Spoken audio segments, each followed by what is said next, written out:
This is Midweek Politics with Dave Pakman. Hey, welcome back to Midweek Politics. I'm David Pakman. Of course, in our brand new studio, Lewis wearing no shoes. I think it's going to become a regular thing at the studio. I personally don't like it one bit, but he's insisting. And Lewis, we're still in the middle of this iPad giveaway.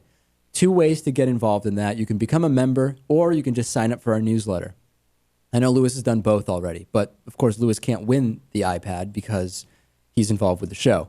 I'm thinking next week we'll actually have the iPad here and we can show it to show it really exists. October 1st is the day we'll be giving it away. Anybody who is either receiving our newsletter or a member of the Midweek Politics membership program is eligible. Of course, your chances are you get 10 entries as a member, only 1 if you're a newsletter subscriber. So make sure to check that out on midweekpolitics.com. Most popular video on YouTube last week is our commentary about Glenn Beck's Restoring Honor rally. A lot of questions about where exactly we were restoring honor or why it needed to be restored.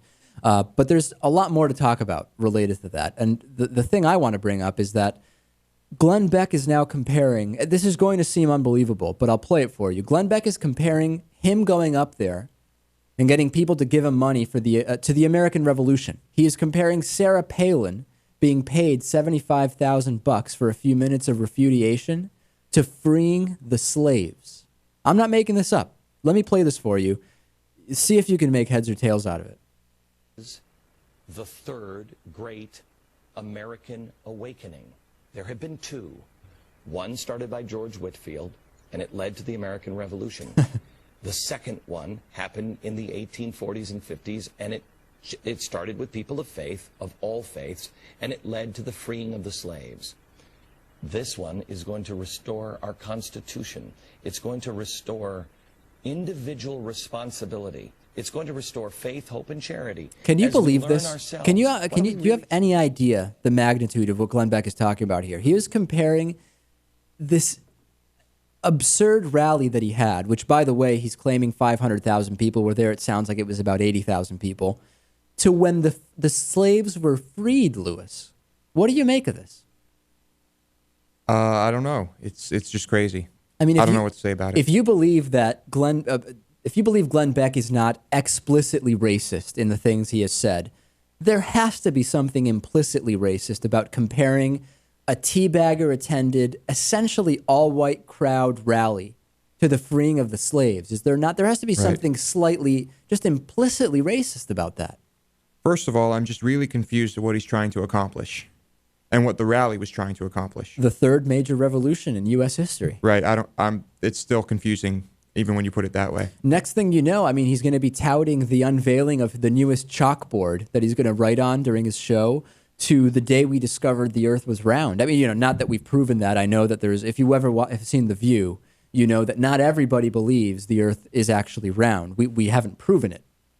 It's just a theory. It's just a theory. Something I don't like that the White House is doing is that they've actually come out and defended Barack Obama as a mainstream Christian. In part, it is coming after Glenn Beck's accusations that he is not a mainstream Christian. I think it's a mistake. I don't think it is a good idea to come out and say this because it does a couple of things. And number one is that it legitimizes those complaints. Does it not? I mean, it legitimizes the idea that Barack Obama's Christianity or religion is, number one, up for debate, and number two, that he would be lying about that. I don't like it at all. And it legitimizes Glenn Beck as somewhat of an arbiter or someone to call this into question.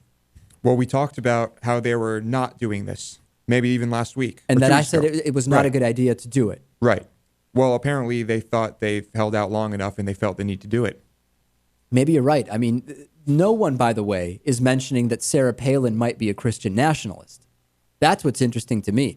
There's a Reverend, Thomas Muthi, who was involved in a laying on of hands ritual to protect Sarah Palin.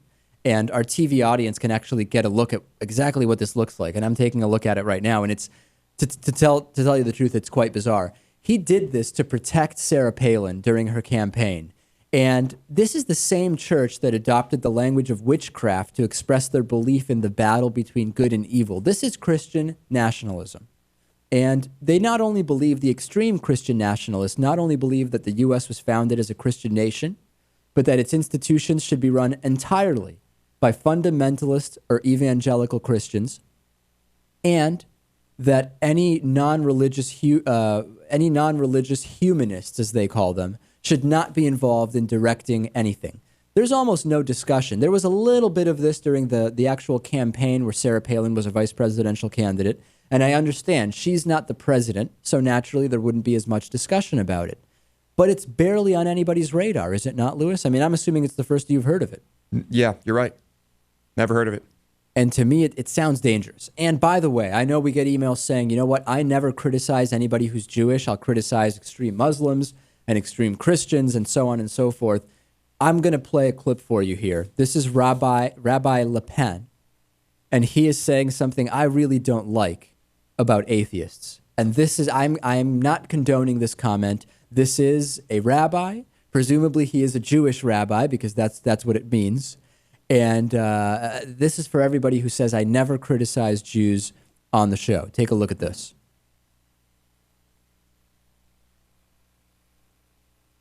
And I think we have it.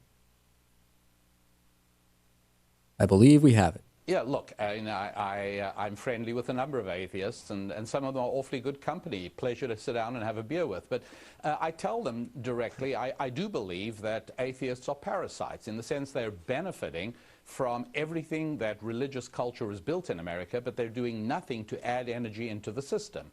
And I think that the old advertising principle of Rolls-Royce, years ago, they said, we don't advertise, we sell cars by allowing it. I am denouncing that statement, Louis. I do not agree with everybody who is Jewish, and that is not a statement that I like. Now, Louis, we've talked about this on the show. Atheist and agnostic. Mm-hmm. Which do you consider yourself? Agnostic. You're agnostic. Mm-hmm. Is agnostic a cop-out in a sense? No, I don't think so. What some people have told me is that if you're agnostic, you're basically saying, you know what, I don't want to associate with any religion, but just in case there is some form of a God, I'm not going to say I'm an atheist. Well, I think a lot of agnostics consider atheism just as extreme as, say, being a diehard Christian. Okay.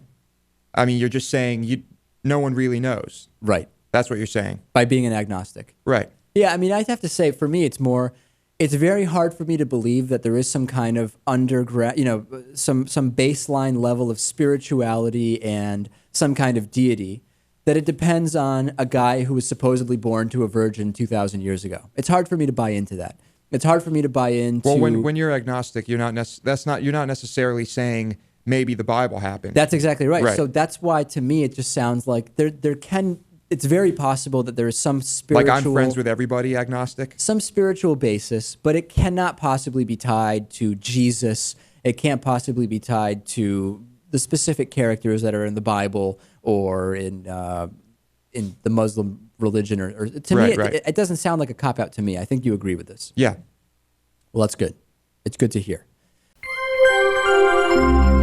Midweek Politics is made possible in part by the Daily Hampshire Gazette and GazetteNet.com, connecting our communities with local news and information. National Priorities Project and Smith College Department of Government, hosting Congresswoman Donna Edwards on Sunday, October 3rd. More information at nationalpriorities.org. By DIF Design, specializing in custom business websites at difdesign.com. To find out more about underwriting Midweek Politics, visit midweekpolitics.com.